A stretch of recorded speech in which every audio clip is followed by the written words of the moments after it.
இப்ப நடந்த Munich security கான்ஃபரன்ஸ்ல என் தலைவர் ஜெலஸ்கி அவர்கள் மனம் விட்டு பேசிக்கிறார். அது எல்லாரும் எலெக்ஷன் எலெக்ஷன் பேசுறீங்க, ஆனா என் நாட்டு மக்கள்லாம் கதறாங்க. தலைவரே எலெக்ஷன் மட்டும் வச்சிடாதீங்க அப்படின்னு கதறாங்க தெரியுமா? அவங்களோட உணர்வுகளுக்கு நான் மதிப்பு கொடுத்த எலெக்ஷன் வைக்காம இருக்கேன் அப்படிங்கிறது போல அவரோட பேச்சுல இருந்து புரிஞ்சுக்க முடியுது. ஏன்னா இப்போ எலெக்ஷன் சொன்னா வீரர்கள்லாம் ஓட்டு போறதுக்காக வீட்டுக்கு வருவாங்க. வந்தாங்கன்னா திரும்பி போன்னு சொன்ன போவாங்களா? இல்ல இல்ல இல்ல. அது ஓட்டு போட வருவாங்க. ஓட்டு போட வர அந்த டைம்ல ரஷ்ய அதிபரான விளாடிமிர் புட்டின் அவர்கள் எடுங்கள் வண்டியை போய் எல்லாத்தையும் பிடிச்சிங்க அப்படிங்கிறது போல நாடு ஃபுல்லும் ஆக்கிரமிப்பு பண்ணிடுவாங்க இல்லையா? நாடோட பாதுகாப்பு கம்மியாயிரும். ஸோ அந்த காரணத்தினாலதான் உக்ரைன் மக்கள் தலைவரே எலெக்ஷன் வைக்காதீங்க அப்படின்னு வேண்டி விரும்பி கேட்டு இருந்துக்கிறாங்க. அதனாலதான் ஜெலன்ஸ்கி அவர்கள் எலெக்ஷன் வைக்காம இருந்துக்கிறாரு. பாவம், இது தெரியாம என்னென்ன பேச்சு பேசுறாங்க பாத்தீங்களா? சரி, ஓகே. உக்ரைன்ல எலெக்ஷன் நடக்குமா நடக்காது. நிரந்தரமான அதிபர் ஜெலன்ஸ்கி அவர்கள் தான் என் தலை வந்து அதுல எந்த மாற்று கருத்து இல்லை. அது மட்டும் இல்லாம சில விஷயங்கள் அப்பே சொல்லிக்கிற கூடவே எல்லாருக்கு வந்து பிடிக்காதுங்க. இது எலெக்ஷன் வைக்கணும்னு கேட்பாங்க. அவங்களுக்குள்ள ஒரு பிரச்சனையும் இல்லை. நாடு வேண்டாம், வேற பாஸ்போர்ட் வாங்கிட்டு போய்க்குங்க, வேற நாட்டோட சிட்டிசன்ஸ் வாங்கிட்டு போய்க்குங்க அப்படிங்கிறது போல எவ்வளவு டீசெண்டா சொல்லிக்கிறாரு பாருங்க. இந்த மாதிரி யாராவது தலைவர் இருக்க முடியுமா? அது முனிச் செக்யூரிட்டி கான்ஃபரன்ஸ் எல்லாம் டெமோக்ரஸி மலர்னு சொல்றாங்களே, இதுதாங்க ரியல் டெமோக்ரஸி. மலர வச்சிருவாங்க இந்த டெமோக்ரஸியா, அமெரிக்காலாம் மலர வச்சிருவாங்க அப்படிங்கலாம் மாற்றுக்கிறதுல. சரி, ஓகே. ஒரு விஷயம் கிளியரா தெரிஞ்சிச்சு. உக்ரைன்ல எலெக்ஷன் நடக்க போறது கிடையாது. ஜெலன்ஸ்கி அவர்கள் தான் இருக்க போறாரு அப்படிங்கிறவங்களும் புரிஞ்சிருச்சு. இப்போ ரஷ்ய அதிபர் விளாடிமிர் புட்டின் அவர்கள் என்ன கேட்டாரு? கண்டிப்பா எலெக்ஷன் நடந்தே ஆனும், ஜெலன்ஸ்கி அவர்கள் போறதெல்லாம் ஒத்துக்க மாட்டோம், அது இல்லெஜிட்டிமேட்டுங்க அப்படிங்கிற சொல்றாங்க. இப்ப பேச்சுவார்த்தை நெகோசியேஷன் டேபிள் உட்காரும் போது அது அது வந்து கண்டிஷனா இருக்கு, ப்ரீ கண்டிஷன் வேணாம் அப்படிங்கிற சொல்லிட்டு இருக்கிறாங்க. பட் இருந்தாலும் எப்படி அவங்க ஒத்துக்குவாங்க? அதுதான் ஃபர்ஸ்ட் விஷயமே. ரெண்டாவது 4 ஒப்லாஸ்ட் வந்து வெளியுவாங்கன்னு சொல்லிக்கிறாங்க. இந்த ஜாப்ரோசேஷியாவை பத்தி திரும்ப முனிச் கான்ஃபரன்ஸ்ல வந்து பாத்தீங்கன்னா பேசிக்கிறாரு என் தலைவர் ஜெலன்ஸ்கி அவர்கள். ஏன்னா எங்களோட ஜாப்ரோசேஷியா பவர் பிளான்ட்டை இல்லீகலா ஆக்கிரமிப்பு பண்ணியிருக்கிற அப்படிங்கிறது போல அதை ஹைலைட் பண்ணி காமிச்சிருக்காங்க. ஸோ அவருக்கு அந்த ஜாப்ரோசேஷியா பவர் பிளான்ட்ல ஒரு கண் அப்படிங்கிற மாற்று கருத்தே இல்லை. ஏன்னா அந்த பிராந்தியத்துக்கு கண்டிப்பா எலக்ட்ரிசிட்டி ப்ரொடியூஸ் பண்ணி ஆகணும். அதுக்கு அந்த பவர் பிளான்ட் வேணும்.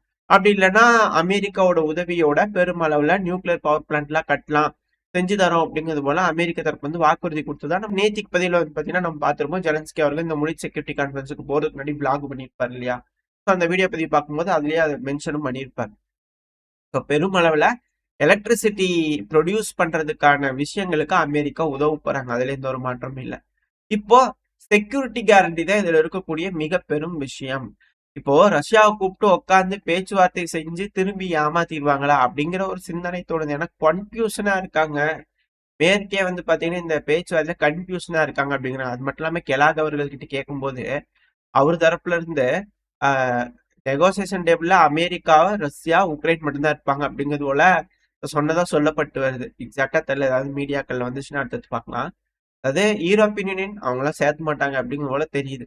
ஏன்னா அவங்க வந்தாங்கன்னா அப்புறம் ஆளாளுக்கு ஒரு டிமாண்ட் வைப்பாங்க. இப்போ ஜெலன்ஸ்கி அவர்கள் வந்து பாத்தீங்கன்னா நாட்டோல இல்ல அப்படின்னா இவர் என்ன கேட்கிறாருன்னா நம்ம புது நாட்டை உருவாக்கிடலாம், அதுவும் புதுசா நம்ம ஒரு யூரோப்பியன் யூனியனுக்கு வந்து பாத்தீங்கன்னா ஒரு அலையன்ஸ் உருவாக்க வேண்டிய ஒரு கட்டாயம் வந்துருச்சு. ஒரு புது டிஃபென்ஸ் அலையன்ஸ் உருவாக்கலாம் அப்படிங்கிற சொல்லிக்கிறார். இதுதான் டைம், ஆர்மியை பில்டப் பண்ணலாம் அப்படிங்கிற சொல்லிக்கிறார். ரெண்டாவது இன்னொரு விஷயத்தையும் மேற்கோள் காமிச்சிருந்தாரு. அதாவது பெலரூஸ்ல மட்டுமே வச்சு 15 டிவிஷன் ட்ரைனிங் கொடுக்க போறாங்கன்னு சொல்றாங்களே, அதெல்லாம் 1 லட்சம் 1.5 லட்சம் வீரர்கள். இப்போ பெருமளவுல யூரோப்பியன் யூனியன் நாடுகளுக்குலாம் அந்த அளவுக்கு வீரர்களே கிடையாது. நாடுகள் கம்பேர் பண்ணும்போது அதுல பெலரூஸ் வச்சு அவர் புது டிவிஷனே ட்ரைனிங் பண்றாங்கன்னா எந்த அளவுக்கு அவர் ப்ரிப்பேர் ஆகிறார். அப்ப அதுக்கேற்ற மாதிரி இவங்க ப்ரிப்பேர் ஆகணும்ல நீங்க சொல்லிக்கிறார். ரெண்டாவது பிரான்ஸ் இமானுவேல் மேக்ரன் அதிபர் இருக்கிறாரு இல்லையா, அவங்க கிட்ட நம்ம ஜெலன்ஸ்கி அவர்கள் பேசிக்கிறாரு. இது போல செக்யூரிட்டி அக்ரிமெண்ட், ரெண்டாவது என்ன மாதிரி டிஸ்கஷன் அப்படிங்கிற விஷயங்கள்லாம் பேசியிருக்காங்க. ஆனா இது எந்த அளவுக்கு செயல்பட போகுது, ரஷ்யா எப்படி ஏமாறுவாங்களா இல்ல உண்மையாலுமே அமெரிக்க தரப்பு வந்து சமாதானம் பேச்சுக்கு உடன்படுறதுக்கு ட்ரை பண்றாங்களா அப்படிங்கிறது தெரியல. எலெக்ஷன் வச்சாகணும். எலெக்ஷன் வச்சுதான் யாரு கூட்டு போய் நெகோசியேஷன் பேசுவாங்க. இல்ல இதுக்கு எப்படி ஸ்டேஜ் பை ஸ்டேஜ் வைப்பாங்களா, முதல் ஸ்டேஜ் இது செய்யுங்க, செகண்ட் ஸ்டேஜ் இது செய்யுங்க அப்படிங்கிறது போல ஒரு ஸ்டேஜ் தாண்டி வரும்போது ஒரு ஸ்டேஜுக்கு மேல அது செல்லாது அப்படிங்கிறது போல சொல்லிட்டு போயிடுவாங்களா அப்படின்ற பல கேள்விகள்லாம் வர ஆரம்பிச்சிருக்கு அனலிஸ்டுக்குள்ள. சரி ஏதோ சொல்றாங்க. என்ன நடக்குது? இந்த அமைதி பேச்சுவார்த்தை எப்படி நடக்க போகுது அப்படிங்கிறது பார்த்தலாம். எத்தனை ஸ்டேஜ்ல நடக்குதுன்னு பார்த்தலாம். எங்க நடக்குதுன்றது பார்த்தலாம். அடுத்தது இந்த அமைதி பேச்சுவார்த்தைக்கான இனிஷியேஷன். அதாவது ட்ரம்ப் அவர்கள், புட்டின் அவர்கள் பேசும்போது, அது என்னங்க புட்டின் அவர்கள்ட்ட மட்டும் அவ்வளோ நேரம், ஜெலன்ஸ்கி அவர்கள்ட்ட கம்மியா பேசிக்கிறாங்க அப்படிங்கிறதோட கேள்விகள், சர்ச்சைகள் அது நம்மள என்னென்னலாம் பேசணும். அதை வந்து மார்க்கோ ரூபியோ அவர்கள்கிட்டயும் கேட்டிருக்காங்க. அதுக்கு அவரு நியாயமான பதில் சொல்லிக்கிறார். என்ன அப்படின்னா, அதாவதுங்க ரஷ்ய அதிபரான விளாடிமிர் புட்டின் அவர்கள் இருக்கார்ல, அவருக்கு இங்கிலீஷ் தெரியாதுங்க. நம்ம ஒண்ணு பேசினா அப்புறம் அங்க இருந்து டிரான்ஸ்லேட் பண்ணுவாங்க. அப்புறம் அவரு பேசுறதை இங்க டிரான்ஸ்லேட் பண்ணுவாங்க. அது போல பண்றதுனால கொஞ்சம் காலதாமதம் ஆச்சு, அவ்வளவுதான். ஆனா ஜெலன்ஸ்கி அவர்களுக்கு 45 நிமிஷம் பேசணும். அவருக்கு நல்லா ஃப்ளூயண்டா இங்கிலீஷ் தெரியும். அதனால நேரா பேசிக்கிறாங்க. அதனால இவங்களோட பேசுனதுதான் பெருசு அப்படிங்கிறது போல அவர் தரப்பு நியாயமான விளக்கங்கள் கொடுத்துருக்காரு. ஓகே பேஸ் பேஸ் பலே பலே அதுல எந்த ஒரு விஷயம் இல்ல. ஆமா அங்க வந்து ஏகப்பட்ட விஷயங்கள் பேசணும். இங்க வெறும் உக்ரைனை பத்தி பேசினா போதும்ல அப்படிங்கிறது போலதான் இருக்கு. சரி ஓகே அதுல எந்த ஒரு விஷயம் இல்ல. அதை தெளிவுபடுத்திட்டாங்க. ஏன்னா இதெல்லாம் நம்மளுக்கு மெயினான மேட்டர் இதெல்லாம் நோட் பண்ணி வச்சுக்கணும் வரலாறுல. அதனால மெயினான மேட்டர் அதுக்கு விளக்கம் கொடுத்துருக்காங்க. அடுத்த ஜெர்மனியோட ஜெயிக்கலாம் அப்படின்னு எதிர்பார்க்கக்கூடிய ஒரு கேண்டிடேட் இந்த எலெக்ஷன் வரப்போகுது இல்லையா ஜெர்மன்ல. அந்த ஜெர்மனில வந்து பாத்தீங்கன்னா சிடியு அப்படின்னு ஒரு பார்ட்டி இருக்கு, கிறிஸ்டியன் டெமோக்ராட்டிக் யூனியன். ஸோ அதோட தலைவரான ஃபெட்ரிச் அவர்கள் அவர் தரப்பு வந்து என்ன ஸ்டேட்மெண்ட் வந்திருக்குன்னா, எங்க தாரஸ் மிசைல் வந்து கொடுத்துடலாங்க. அதாவது ஜெர்மனியோட ஆயுதங்கள் வந்து பாத்தீங்கன்னா உக்ரைனுக்கு கொடுக்கலாம், ஆனா ஒரு கண்டிஷன் அப்படிங்கிற போல அவர் தரப்பு வந்து ஜெயிக்கவே இல்லை, இருந்தாலும் வந்திருக்கு. ஆனா ஜெர்மனியில மிக பெருமளவுல ப்ரொட்டஸ்ட் நடந்துகிட்டு இருக்கு. 2 ப்ரொட்டஸ்ட் நடந்துட்டு இருக்கு அப்படிங்கிற சொல்றாங்க. இவ்வளவு பல ப்ரொட்டஸ்ட் சேர்ந்து மெஜாரிட்டியான கூட்டமா தெரியுதா ப்ரொட்டஸ்டுக்கு அப்படிங்கிற போல தெரியல. ஒரு ப்ரொட்டஸ்ட் எதுக்காக நடக்குதுன்னா, சரியத் லா கொண்டு வாங்க ஜெர்மனியில அப்படிங்கிறது போல ஒரு கேங் வந்து பாத்தீங்கன்னா ப்ரொட்டஸ்ட் பண்ணிட்டு இருக்காங்க. இன்னொரு கேங் வந்து பாத்தீங்கன்னா உக்ரைனுக்கு இஸ்ரேலுக்குலாம் தயவு செஞ்சு இதுக்கு மேல ஆயுதம் கொடுக்கற நிப்பாட்டுங்க அப்படிங்கறதோட வந்து பாத்தீங்கன்னா ஒரு சைடு ப்ரொட்டஸ்ட் நடந்துட்டு இருக்கு. என்ன நடக்க போகுது ஜெர்மனியில அப்படிங்கிறது தெரியல. எலெக்ஷன் வேற வரப்போகுது. இது எந்த அளவுக்கு இம்பாக்ட் ஆக போகுது, இதனால ப்ரோ ரஷ்யன் கேண்டிடேட் ஜெயிச்சிருவாரா அப்படிங்கிறது போல பல கேள்விகள் வர ஆரம்பிச்சிருக்கு. சோ வெயிட் பண்ணி பார்ப்போம் ஜெர்மனியோட எலெக்ஷன் என்ன மாதிரியான முடிவுகள் தரப்போகுதுன்னு. அடுத்தது அப்படியே அமெரிக்கா கிட்ட போயிட்டோம் அப்படின்னா, அமெரிக்கால அதாவது இந்த அமெரிக்கா மெக்சிகோ ஃபர்ஸ்ட் அது பார்த்தோம். அந்த பார்டர்ல பிரச்சனை இருக்கு. கார்டல்ஸ் பெருமப்பல டீம் அப் ஆயிட்டு இருக்காங்க. அவங்களை ஏத்து சண்டை பிடிக்கிறதுக்கு ட்ரூப்ஸ் அலோகேட் பண்ணுங்க அப்படிங்கிறது போல ட்ரம்ப் அவர்கள் தரப்பு வந்து டிமாண்ட் இருந்தது இல்லையா, அதுக்கு ஏற்றபடி மெக்சிகோவும் வந்து பாத்தீங்கன்னா ஷென்பம் அவர்கள் அதிபரா இருக்கிறாங்களே அவங்க தரப்புல இருந்து அலோகேட் பண்ணியிருந்தாங்க 10,000 வீரர்கள். இப்ப அவங்களுக்கு எல்லாம் சண்டை பிடிக்கிறதுக்கு பெருமளவுல தெரியாதுங்களா, வந்து ட்ரைனிங் கொடுங்க அப்படிங்கிற அவங்க தரப்புல இருந்து கேட்க, அந்த ரெக்வஸ்ட்டை ஏத்துக்கிட்டு அமெரிக்க தரப்புல இருந்து ஒரு ஸ்பெஷல் ஃபோர்ஸ் டீம் வந்து பாத்தீங்கன்னா அலோகேட் பண்ணிக்கிறாங்க. அவங்க போயிருக்கிறாங்க. இதுக்கு மேல ட்ரைனிங் கொடுப்பாங்க அப்படிங்கிற சொல்லப்பட்டது. எப்படிங்க லைவாவா அப்படிங்கிறது போல இருக்கு. எது எப்படியோ அமெரிக்காவோட படைகள் இப்ப மெக்சிகோக்குள்ள அபிஷியலா போயாச்சு அப்படிங்கறத இதுல இருக்கக்கூடிய விஷயங்கள். இதுக்கு மேல என்ன மாதிரியான நிலைமை மெக்சிகோல நடக்க போகுது அப்படிங்கறத வெயிட் பண்ணி பார்த்தலாம்.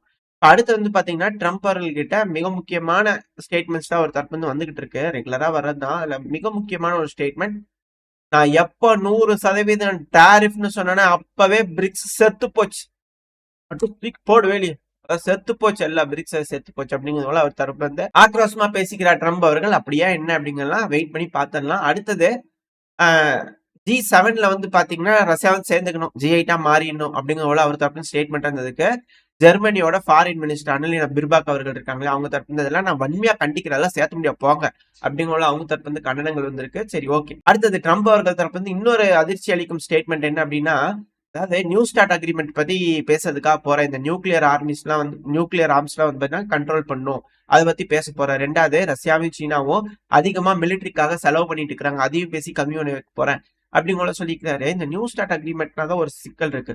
யூனிலேட்டரலா அமெரிக்கா தான் வெளியே போச்சு இதுல இருந்து. இப்ப திரும்பியும் நான் வந்து சேர்ந்துக்கிறவா அப்படின்னா வந்துருவாங்களா, அதுவும் சீனாவும் வரணும் அப்படிங்கிற கேட்டிருக்காங்க.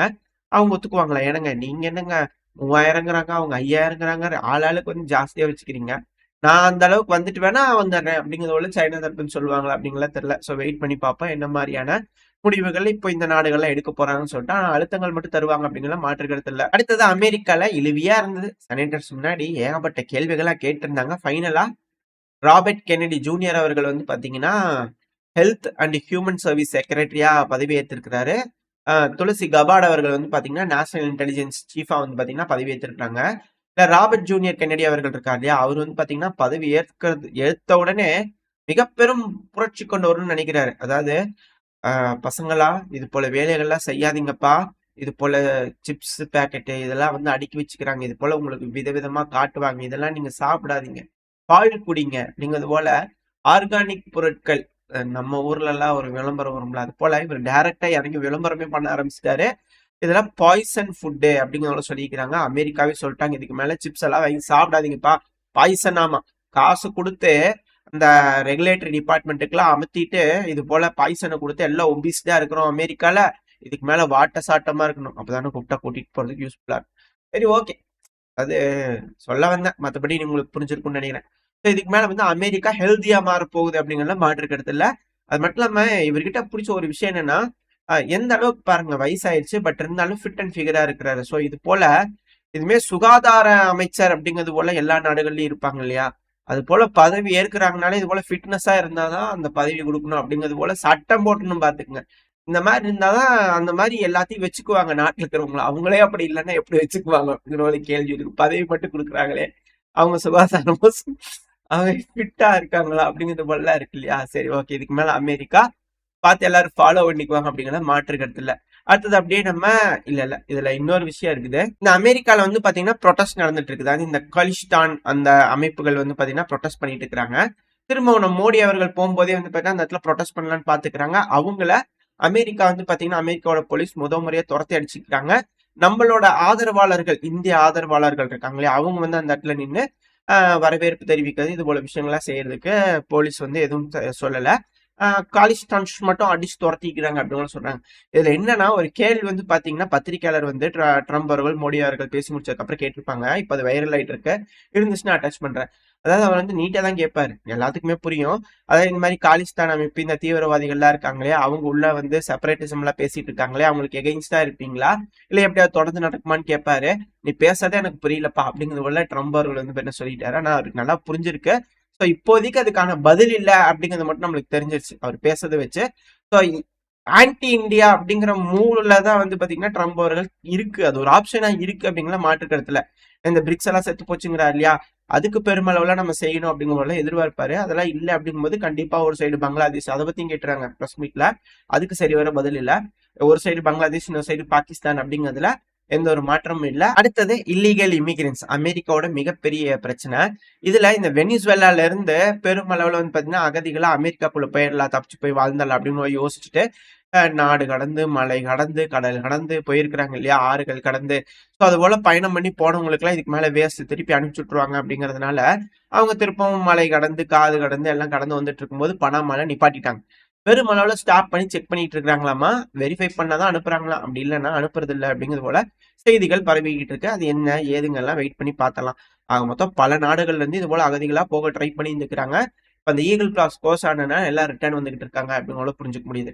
இப்ப ஃபைனலா வந்து பாத்தீங்கன்னா அப்படியே உக்ரைனுக்குள்ள போயிடலாம். இந்த உக்ரைன்ல வந்து பாத்தீங்கன்னா இந்த தீவிரவாத தாக்குதலை ஏற்றுமதி பண்ணா எக்ஸ்போர்ட் ஆகும் அப்படிங்கிற மாற்றுக்கிறது இல்ல, நம்மளோட ஜெய்சங்கர் அவர்கள் தெளிவா சொல்லியிருப்பாரு. அது அப்படியே பேக் ஃபயர் ஆயிருக்கு அப்படின்ற கேள்விகள் இருக்கு. ஏன்னா இந்த டிசிசி எம்ப்ளாயிஸ் பெருமளவுல ஆளுங்களை புடிச்சிட்டு போய் ஏகப்பட்ட வேலைகள் செய்யறாங்க இல்லையா. இப்ப அதனால ஒரு அம்மா வந்து பாத்தீங்கன்னா அவங்க புருஷனை புடிச்சிட்டு போயிருப்பாங்களா இல்ல குழந்தைய புடிச்சிட்டு போயிருப்பாங்களா தெரியல. அதாவது பையன் வாட்ட சாட்டமான ஒரு பையன், ஒரு 30 வயசு இருக்குமா என்னமோ தெரியல.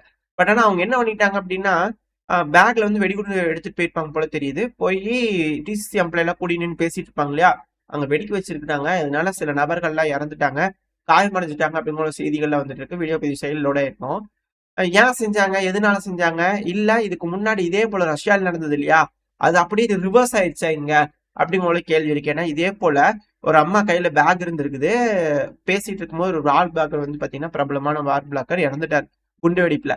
இந்த தீவிரவாத தாக்குதலை இதோட கம்பேர் பண்றாங்க. ஒரு வேலை இன்னைக்கு நடந்தது இங்க ரிப்பீட் கர்மாயிச பூம்புறாங்க மாதிரி நடந்தது நடக்குதா அப்படிங்களோட கேள்விகள்லாம் வர ஆரம்பிச்சிருக்கு. இது எப்படியோ இது போல வேலைகள்லாம் நடந்துட்டு இருக்கு. ஆனா இதுல ஒரு நல்ல விஷயம் இந்த உக்ரைனை பொறுத்த வரைக்கும் என்னன்னா, ஜெலன்ஸ்கி அவர்களோட மனமாற்றம், இந்த அளவிற்கு கொஞ்சம் மனமாற்றம் ஏற்பட்டிருக்கு. அதுல ஒரே ஒரு விஷயம் என்னன்னா, 2022 பார்டருக்காவது போயிருங்க அப்படின்னு கேட்டுக்கிறாரு. 1991 பார்டர் கேட்டிருந்தாரு, இப்ப 2022 பார்டர் கேட்கிறாரு. அதாவது கிடைக்குமானா கிடைக்கவே கிடைக்காது. வெயிட் பண்ணி பார்ப்போம். இந்த அமைதி பூங்கா ட்ரம்ப் அவர்கள் தலைமையில் எடுக்கிறாங்களே, அமைதி பூங்கா மலரணுன்றதுக்காக அந்த ஸ்டெப்ஸ் எல்லாம் சக்சஸ்ஃபுல்லா நடந்து உக்ரைன்ல அமைதி பூங்கா வரப்போகுதா இல்ல மிக பெரும் பிரளயம் அடிக்க போகுதா, என்ன நடக்குன்றதை பொறுத்து வந்து பார்த்தலாம். ஓரளவுக்கு தகவல்களை இந்த பதிவுல பார்த்துருப்போம்னு நினைக்கிறேன். இதோட இந்த பதிவு நான் முடிச்சுக்கலாம். இந்த பதிவு அப்படின்னு உங்களுக்கு பிடிச்சிருக்கா, பிடிச்சா லைக் பண்ணிட்டு உங்க பிரச்சனை ஷேர் பண்ணிக்கோங்க. அது கூடவே மறக்காம இந்த பதிவு பத்தி உங்களோட கருத்துக்களை கமெண்ட் செக்ஷன்ல சொல்லுங்க. இந்த பதிவு நல்லா இருக்கும் நம்பிக்கை அடுத்த பேர் உங்களை சந்திக்கிறேன். அது ஸ்டே சேஃப், பை.